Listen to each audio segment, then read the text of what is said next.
Es que tú y yo estamos platicando a veces de libros. Estoy leyendo en estos momentos un libro que se llama All the Real Indians Died Off and 20 Other Myths About Native Americans, que es Todos los verdaderos indios murieron y otros 20 mitos sobre los nativos americanos, de Roxanne Dunbar Ortiz y de Dina Gilio Whittaker. Y pues en este evidentemente se exhiben una serie de vejaciones de las que han sido objeto no solamente los pueblos originarios de este lado del planeta, de este lado del continente, aquí en Norteamérica, sino pues también en todo el continente, empezando por pues la llegada precisamente de un genocida al que muchos ensalzan como un gran explorador, como un gran descubridor, Cristóbal Colón, a quien se le atribuyen una serie de vejaciones terribles en contra de los indígenas que pues habitaban esta tierra, que habitaban este continente. Y se le atribuyen no porque se le haya hecho una leyenda negra.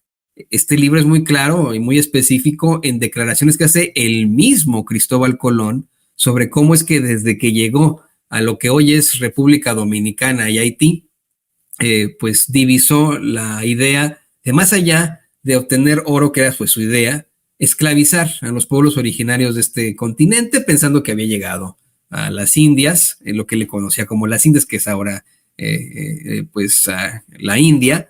Y pues resulta que el diputado Gerardo Pisarello, el diputado español Gerardo Pisarello, considera que no hay mejor momento para pedir perdón y decir nunca más al colonialismo y al racismo que una conmemoración más a un hecho que desafortunadamente en los países de primer mundo y de mayoría caucásica ven como un descubrimiento, que no fue un descubrimiento. Ellos creen que se trata del descubrimiento de América, no fue así. Este continente ya había sido descubierto hace mucho tiempo, evidentemente, ¿no?, por los pueblos originarios, y más bien tendría que ser el reconocimiento de las violaciones impresionantes que se dieron a los derechos humanos. Fíjate, me quedo con un párrafo, quería compartirlo contigo y con el público consentidor de Sin Censura antes de escuchar a Pisarello. El día de Cristóbal Colón, porque se llama, aquí en Estados Unidos se llama Columbus Day. Para los pueblos originarios de los Estados Unidos, el llamado Columbus Day es una celebración del homicidio, la violación, la esclavitud, la tortura y el genocidio. Y pues ya ha habido varias legislaciones, varias ciudades que han cambiado el nombre a ya no Día de Colón, sino al Día de los Pueblos Originarios. En México es el Día de la Raza, en Argentina es el Día de Reconocimiento de las Culturas Originarias. Y yo estoy totalmente de acuerdo con lo que vamos a escuchar a continuación de Gerardo Pisarello, que este 12 de octubre, primero, se ofrezca una disculpa pública por parte del gobierno español y la rancia monarquía española a los pueblos originarios. Mire, ya no solamente de México, de todo el continente que vejaron ellos a partir de del mal llamado descubrimiento de América, que nunca existió. Vamos a escuchar a Pisarello.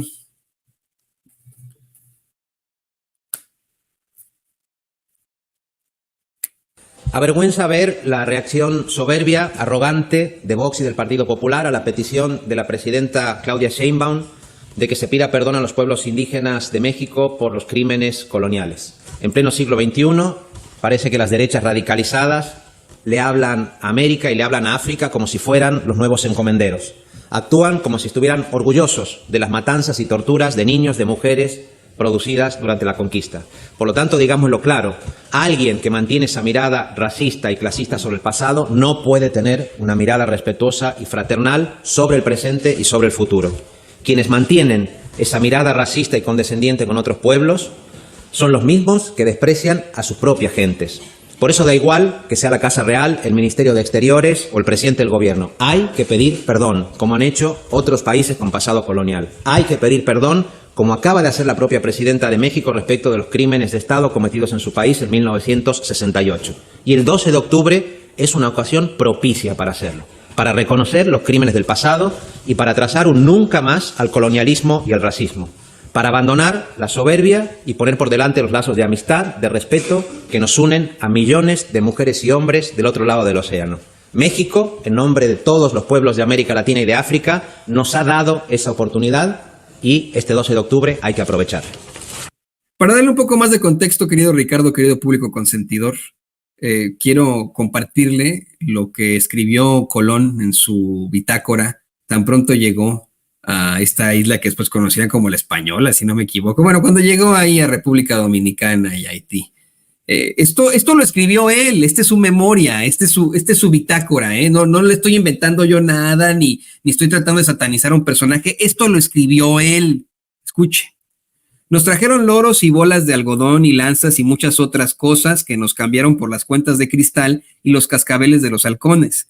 Voluntariamente cambiaron todo lo que poseían. Eran bien formados, con buenos cuerpos y hermosas facciones. No llevan armas y no las conocen, porque les mostré una espada, la tomaron por el filo y se cortaron, ellos mismos por su ignorancia. No tienen hierro, sus lanzas están hechas de caña, serían excelentes sirvientes, con 50 hombres podríamos subyugarlos a todos y obligarlos a hacer lo que queramos. Fíjese que antes de que este cabrón hijo de la chingada llegara a este continente, se dedicaba al tráfico de esclavos para Portugal. Eso es lo que hacía Cristóbal Colón. Y en esta intención de pues buscar otra ruta hacia lo que él pensaba que eran las Indias ignorantemente, él más bien lo que estaba buscando era oro, más allá que esclavizar personas, que de todos modos fue una situación horrenda, porque cuando efectivamente llega ahí a República Dominicana y Haití, este desgraciado, ve que los pueblos originarios, estos indígenas originarios que estaban ahí, utilizaban pues, ornamentos de oro en una isla que no tenía tanto oro, lo que provoca que los esclavicen, los aterroricen como sociedad,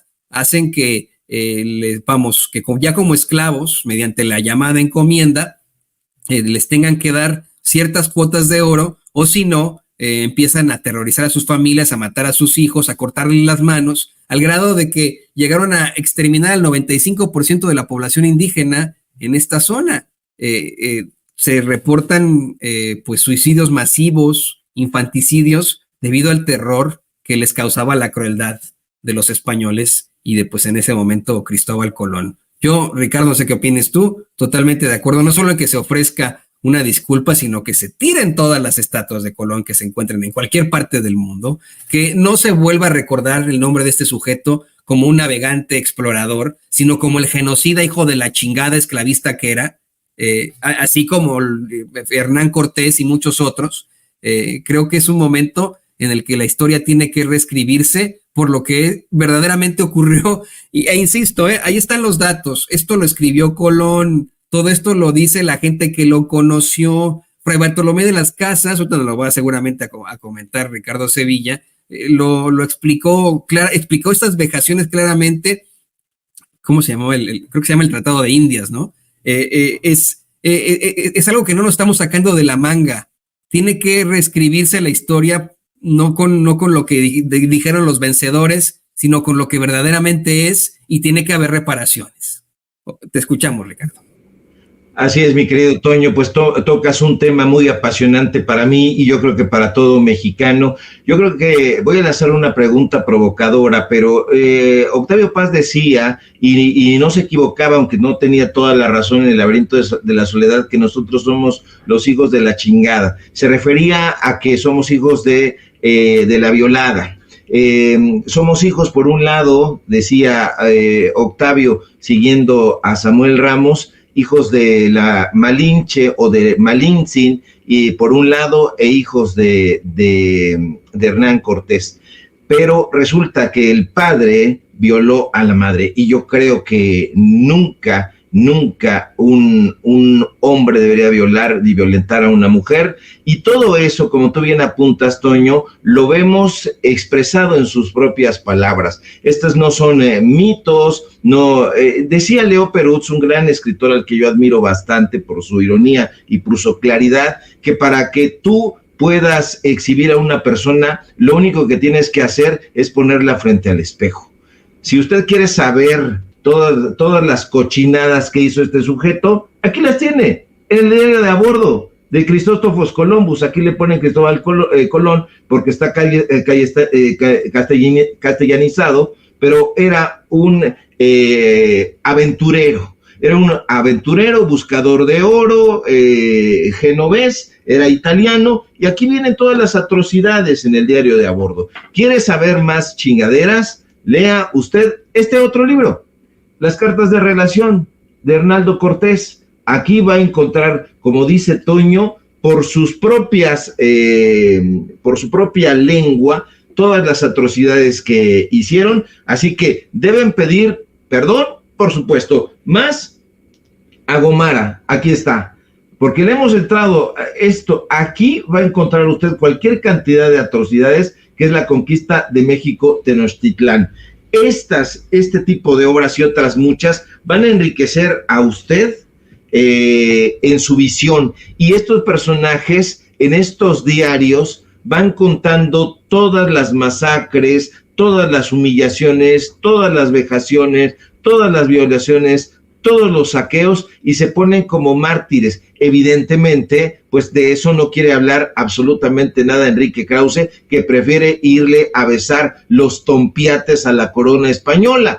Yo ya sabe que si me toca una fibra sensible, me tiendo. Así que yo estoy completamente de acuerdo, Toño, no solamente con este planteamiento que hacen los diputados españoles, sino con el sentimiento del mexicano, de la mexicana. Nosotros hablaríamos holandés si hubieran venido los aventureros holandeses, hablaríamos portugués si hubieran venido los portugueses. Llegaron aquí una serie de personajes que hablaban castellano, el propio Cristóbal Colón o Cristóforo Columbus estaba castellanizado porque había una relación con Isabel la Católica y una serie de elementos que fueron construyendo lo que hoy nosotros conocemos como pues estos hijos de la chingada, como nos dicen. Sí, nosotros no pedimos hablar castellano, nosotros no pedimos que violaran a nuestras madres, estoy hablando históricamente,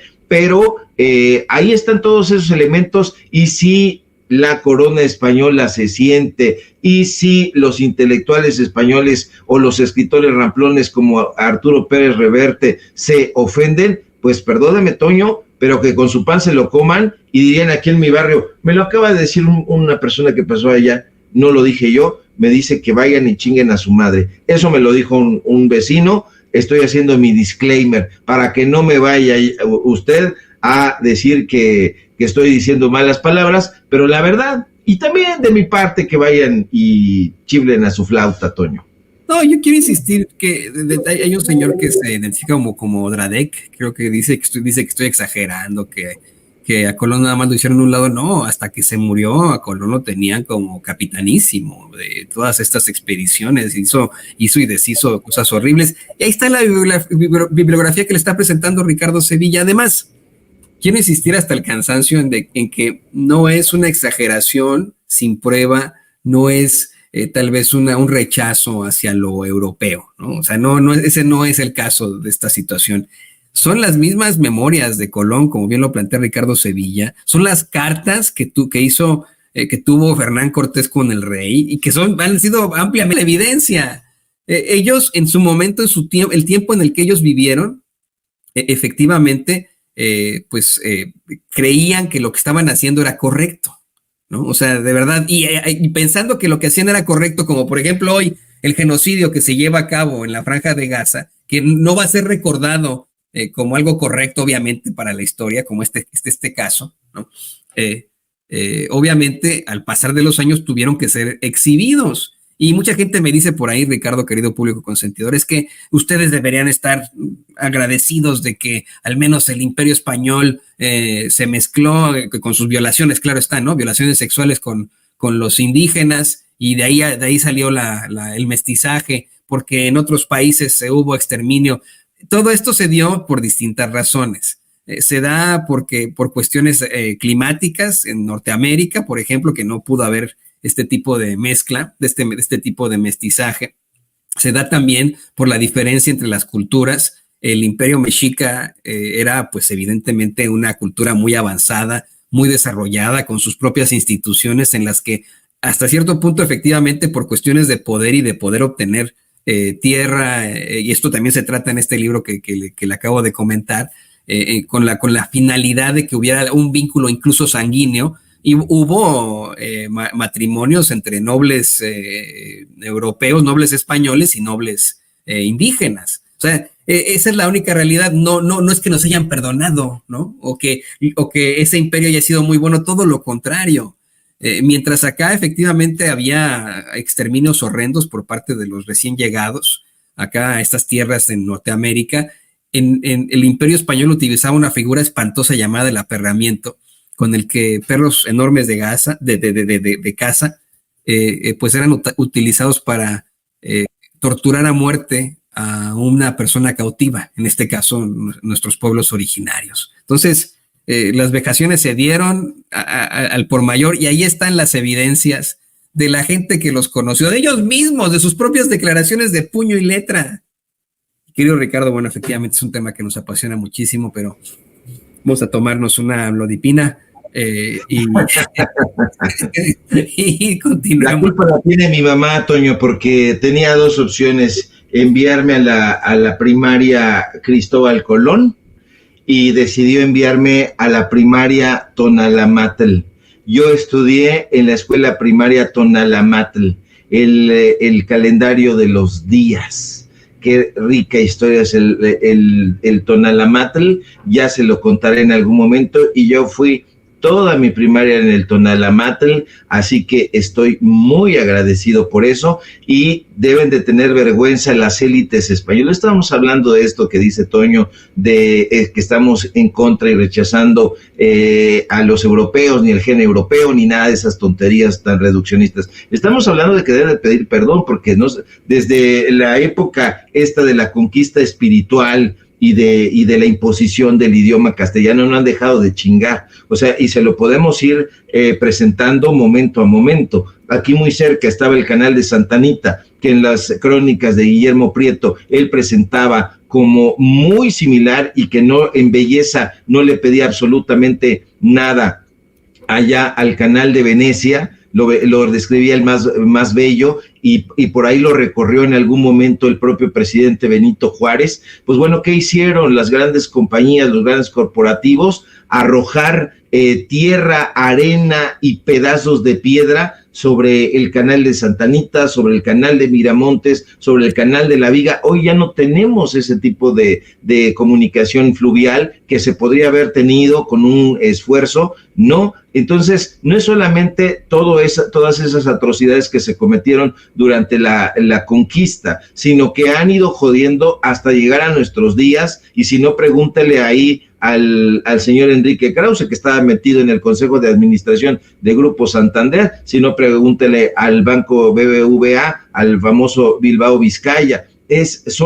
Estamos hablando de vejaciones en la actualidad, y ahora son vejaciones económicas. Evidentemente, pues estos personajes intelectuales de opereta van a ir y van a lamer las suelas de estos conquistadores, de estos aventureros, pero nosotros no. Nosotros los vamos a mandar a chiflar a su flauta las veces que sean necesarias. Y lea esto: si usted dice, bueno, es que no hicieron atrocidades, lea este tipo de trabajos, porque ellos lo dicen y lo reconocen y lo apuntan con su propia letra. No son interpretaciones, no son cosas que nosotros estemos diciendo. Ahí están ellos. El pez por su propia boca muere, mi querido Toño. Vamos a quitar estas estructuras. Hice esa cara cuando dijiste lo de la primera Cristóbal Colón, por una situación que luego platicaremos, que tiene relación con su servidor. El Colegio Cristóbal Colón, que primero estuvo en Sadi Carnot, luego se pasó a Lomas Verdes, pero también está la Escuela Cristóbal Colón de la Villa, todos de lasallistas, que mira, de verdad me preocupa mucho que le hayan puesto ese nombre siendo lasallistas. Creo que de las órdenes más salvables, y eso que tenía obviamente representantes espantosos como Limón Serrano, que se llama este tipo, los lasallistas son pues los que más se salvan, ¿no? Pues son maestros, no son sacerdotes, son religiosos, pero no son sacerdotes. Aquí en Kansas City conozco a un hermano lasallista, ya muy adulto mayor, muy anciano, que sigue pues atendiendo a las personas en situación de calle. Tienen ahí, él administra una casa para apoyarles, constantemente me lo encuentro en las manifestaciones que están del lado correcto de la historia, por ejemplo, contra el genocidio, en contra de las ejecuciones de afroamericanos específicamente en este estado, ¿no? Y pues le erraron ahí al ponerle ese nombrecillo de un genocida, que sí es genocida. Pero bueno, Ricardo, ya platicaremos de eso después, porque tú y yo podríamos aventarnos 5 programas ahí, ¿no? Y, y las horas aquí. O 6. Para que sean pares. Para que sean pares. ¿Por qué no nos compartes también tus redes sociales, además de agradecerte como siempre estas muy interesantes intervenciones? No, al contrario, mi querido Toño, gracias por el espacio como siempre y por tendernos con estos temas que son también de la mayor relevancia, y hoy justamente que en la conferencia presidencial también se está tratando de recuperar la memoria histórica. Hay que recuperar todos estos episodios para analizarlos y ver por qué están las cosas como están. Estudié en el Tonalamatl y estudié en la secundaria Guadalupe Victoria. Pues nada más ahí. Y estaba en la calle de Pascual Orozco, o sea que todo me llevaba por el camino de la patria, aunque se enojen los hijos de la jijurria. Y bueno, sígueme por favor en mis redes sociales, en X, @SevillaCrítico, en Facebook, Ricardo Sevilla, y nada más. Sígueme en Paralelo 24, en Los Datos Duros. Hoy tenemos informativo en punto de las 9 de la noche, y por supuesto aquí en La Familia Sin Censura, donde no hay guión, no hay libreto. Toño me pone los temas y pues yo trato de ir ahí cabeceando como mejor puedo, y yo le agradezco mucho la deferencia porque me pone a pensar. Grandes temas, mi querido Toño, muchas gracias, muchas felicidades, y estamos pendientes a la información. Querido Ricardo, al contrario, qué bueno que podemos desarrollar esto, y pues ahí buena la mancuerna. Mañana nos vemos, mañana vienen más temas, ¿sale? Vale. A mi compañero, a mi gran amigo Ricardo Sevilla, escritor y periodista aquí en Sin Censura.